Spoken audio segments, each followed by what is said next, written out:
everyone, welcome back to my channel. If this is the first time that we're meeting, I'm Erin and I'm happy that you found me, and I hope that you'll click that subscribe button so that we can be friends and you can stick around and see all the future videos I have for you. Today's video is my monthly favorites for October and November. For those of you who haven't seen my monthly favorites before, I do it every 2 months because I typically don't have enough favorites to do it every single month. So again, this is October and November favorites. And I have quite a few favorites for this month, so let's get right into it.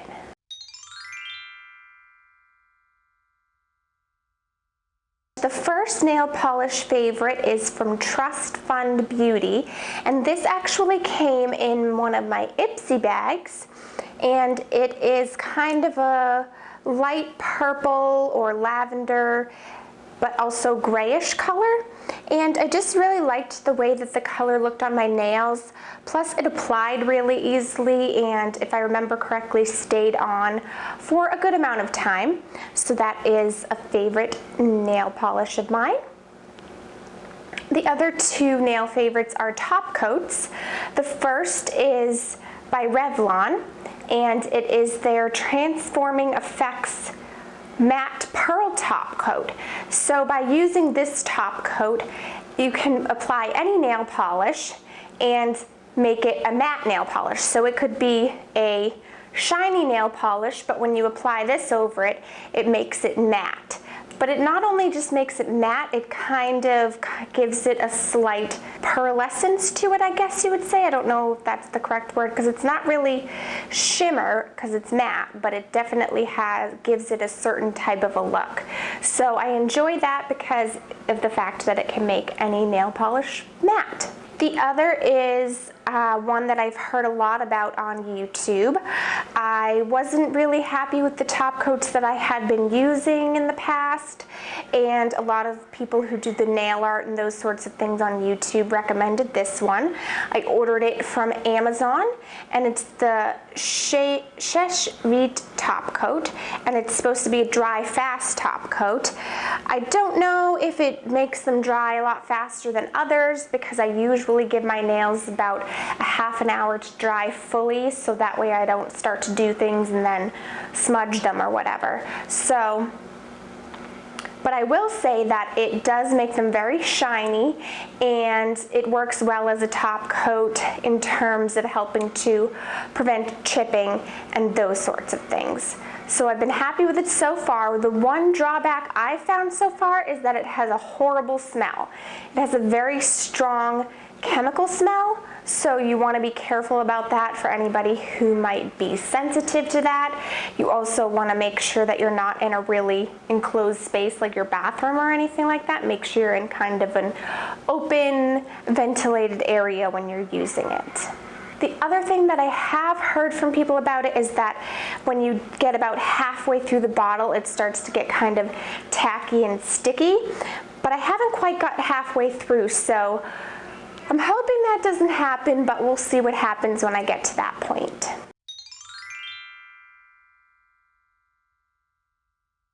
I have quite a few makeup favorites. The first is a lipstick, and it is by Wet n Wild. And for those of you that may not know, Wet n Wild's lipsticks are very inexpensive. They range from $1.99 to maybe $3.99. And this one is called Mauve Outta Here, and it's 907C, and it's a pretty, I guess you'd say mauve-y, purpley color that I've enjoyed using for fall. It's a very nice color, and these do turn pretty matte, and what I like about them is that they do stay on for a long time. And you just want to be careful because they're matte. You want to make sure that you have a chapstick or something like that on with them, because otherwise your lips could get a bit flaky looking, which is not a good look. But I enjoy using it by itself as well as mixing it with other lipstick colors and glosses. Another makeup item that I've been loving this month was actually another sample that came in an Ipsy bag. and it is the Smashbox Photo Finish Foundation Primer. I have heard a lot of things about this, but had never tried it. And I was a little bit hesitant at first because it looks very much like a gel, but it is not the consistency that you would think it would be. When you put it on, it, for one, goes on so easily. It feels great going on because it's clear. It's immediately translucent on your skin. I want to say it makes my skin feel nicer once I put it on, so I can imagine that really helps with putting your makeup over it to make everything look nice and together. And it just feels really great, easy to use. Can't say enough good things about it. I haven't used a lot of primers. I've only really used drugstore primers. I will have to check how expensive this is. It could be pretty expensive, but I'm enjoying using the sample for right now, and I will of course link everything down below for you in case you're interested in picking up these items for yourself as well. Next, I have another lipstick, and I actually won a set of lipsticks through a Glossy Box giveaway. I never win anything, so that was quite exciting that I won these. But it's from a brand called Stiks Cosmetics, S-T-I-K-S, and I believe this is an English brand, and it's very interesting and unique packaging in that you kind of flip up the cap here, and then you twist up the lipstick, but it's in the shape of a triangle, which I've never seen a lipstick come in this type of packaging. And this is their nude color, and I've never really been one to wear nudes because I find, being fair-skinned, that nudes don't always look that great on me. They kind of wash me out and just aren't the greatest. But this one, well, it's subtle. I mean, you might not necessarily be able to tell immediately that I have a lipstick on, but I think it's a good nude for me. It works really well, and I've been enjoying using it the last couple months. The only drawback about this packaging is that because of the odd shape, it does kind of make a little bit of a mess on the bottle or the tube. So that's the only thing I would say is a drawback about it, but it goes on nicely. Again, it's kind of matte, and I've been really enjoying this color. Another makeup item that I have really been enjoying in the past few weeks, actually, I heard about from Jam Beauty 89 here on YouTube, or Jessica Braun. And she talks about how much she loves this, and I finally picked it up. It's an e.l.f. product. It's the e.l.f. High Definition Under Eye Setting Powder. This was $3. Now, in the past, I've been using my L'Oreal just regular face powder to try to set my under eyes, meaning that I'm trying to set my concealer so that it doesn't crease or move throughout the day. But I found that the face powder either wasn't working because they would still crease, or it would just make them look dry. So I tried this, and so far it's been working great. What I think helps is that it's a bit more translucent than a face powder, but it also kind of is highlighting, not shimmery, but just a little bit of highlighting. So it kind of brightens the under eye area while also helping with setting your concealer. So that's a great one that I recommend you pick up if you're looking for a very inexpensive option for setting your under eyes. And the next makeup item that I've been loving the past couple of months, I've actually had for a while now, but never really talked about it, and have grown to appreciate it even more in the last few months. And that's the original Urban Decay Naked palette. So this is an eyeshadow palette that has a bunch of really nice neutral shades. But what I love about these shadows is their formula, I guess, because I honestly haven't felt a better shadow. They go on the eye so easily, whether I'm using a brush or my finger. They stay on all day whether I use a primer or not.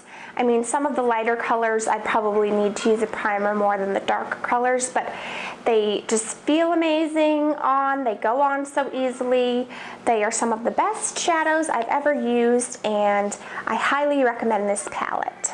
The next makeup item, unfortunately, is a dud, and I've never done any duds in my monthly favorites, but I had to share this with you. So I was very excited in my last Target Beauty Box unboxing about this Revlon Color Stay Ultimate Suede Lipstick. I wore it once, and maybe that's not enough, maybe I need to give it another chance, but I was not happy with it on the day that I wore it. What happened was I applied it, and not long after, I mean before I was even finished doing my makeup or leaving for work, it was having color still around the edges, but all of the middle of my lips, it had faded away and was just gone, the color.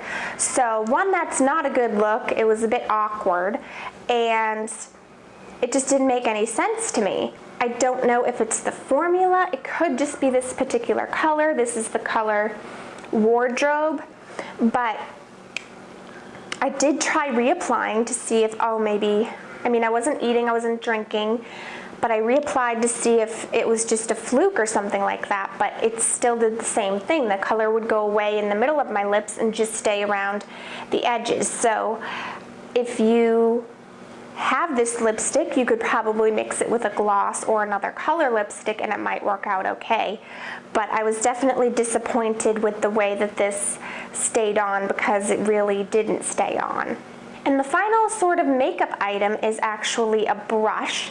This is a Real Techniques blush brush, and Real Techniques is a very affordable brush line that you can get at, I believe, Ulta, I think Walgreens, and I actually picked this up at Kmart, so you can get it at Kmart as well.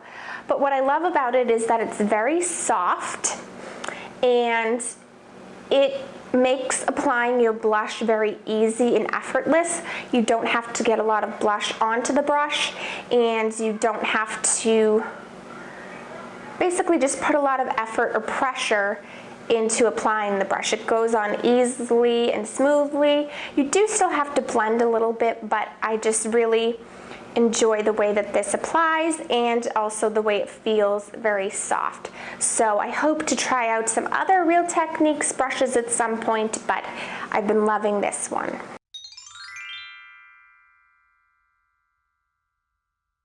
So the final few items I have for you don't really fit into the same categories. They're all kind of in separate categories, so I'm just going to kind of put them under miscellaneous for this video. So the first one is the Beauty Cleanser Solid by Beauty Blender. So it's the same brand that makes the Beauty Blenders, and they've created this solid cleanser, which one would be great for travel because you're not having to carry any sort of liquid with you. But I've been loving it because while I still love the baby shampoo for cleaning my makeup brushes, I found that this works even better when it comes to cleaning your beauty blenders or makeup sponges. And basically it's just a solid cleanser, sort of soap, but not exactly soap, so it's solid, but you get your beauty blender wet and then just rub it on here, and it's practically effortless. It gets much more of the makeup out of the sponge than, say, any other cleaner I've tried. It obviously lasts a long time. So I've really been enjoying this because it's made cleaning my beauty blenders much easier and quicker, and so I don't dread it quite as much. So I would recommend you pick that up if you have trouble cleaning your makeup sponges, and also if you're just looking for something to clean them when you're traveling. Next is a hair care item that I received in the Walmart beauty box, and it is by Aussie, and it is the Mega Hairspray. It's just a sample size, but so far it's lasted me quite a while. And what I love about it is pretty much the smell. It doesn't smell like any other hairspray I've used, and to be honest, I haven't used any other Aussie products, so it's possible they all have this scent, but I haven't smelled any other hairspray that has this scent. So it doesn't have that typical kind of strong chemical hairspray smell that a lot of them have. It's definitely a much sweeter smell. I would still say it's strong because I smell it in my hair all day long, to the point where I don't even really need perfume on the days that I wear it because it is that strong. But it's a good smell. I enjoy the smell. I can't completely describe it, but it's definitely sweet, but a good smell that you don't mind smelling in your hair all day.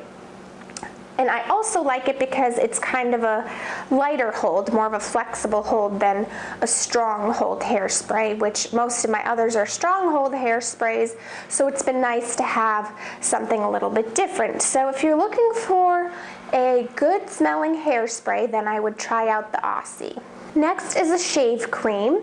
I usually use the Gillette shave creams or shave gels, but I decided that I wanted to change it up a bit and try something different. So I tried out the EOS Shave Cream. Now keep in mind that this is different than a shave gel. It is a cream, so it's gonna go on more like a lotion. It's not gonna lather up and get all foamy like your shave gel would. But I like it because, well, one, it smells good. Two, even though it doesn't foam up, it still goes on easily and covers the areas that you need to shave on your legs. And I think the best thing about it is that it's very moisturizing. Because of the fact that it's a cream, I find it to be much more moisturizing for your skin than the gels are. So I've been enjoying using this, and haven't quite decided if I'm going to stick with it or kind of go back and forth, but I'm definitely loving it right now. And the final item might not be that exciting to some of you. It's not a makeup or skincare, hair care item or anything like that, but it is something that I enjoy and get a lot of use out of. And that is the Downy Wrinkle Releaser. And for those of you who might not know what this product does, it's perfect for those days when you really don't feel like ironing, which happens to me fairly often. So it works best, I would say, on cotton clothing. And the way it works is that, say you have a cotton t-shirt, you probably will get the best result if you put that shirt on a hanger, and then you just spray this on it, kind of stretch it out a little bit, and then smooth it with your hand. And it's very good at getting the wrinkles out of the clothing. Now, like I said, it works best on cotton. If you have something, say, that's linen with a bunch of wrinkles in it, unfortunately, it's probably not going to take care of those for you, and you're probably going to have to iron them. But on those days when you just don't feel like it, or say you maybe woke up late and really don't want to iron your cotton clothing, you can use this, and it should try to help take care of some of those wrinkles for you. I've used it on shirts, pants, even sweaters sometimes, so it's a great product to help you out, and I recommend you try it if you're like me and don't want to iron all the time. So that is everything that I've been loving for the months of October and November. I hope that you've enjoyed this video and maybe learned about some new products that you might want to try out. What have been some of your favorite things for the last couple of months? Let me know down in the comments. Please give this video a thumbs up if you enjoyed it. I hope that you had a great Thanksgiving and have a very happy holiday season. And I'll see you real soon in my next video. Bye! So one thing that I got were some new mini beauty blenders.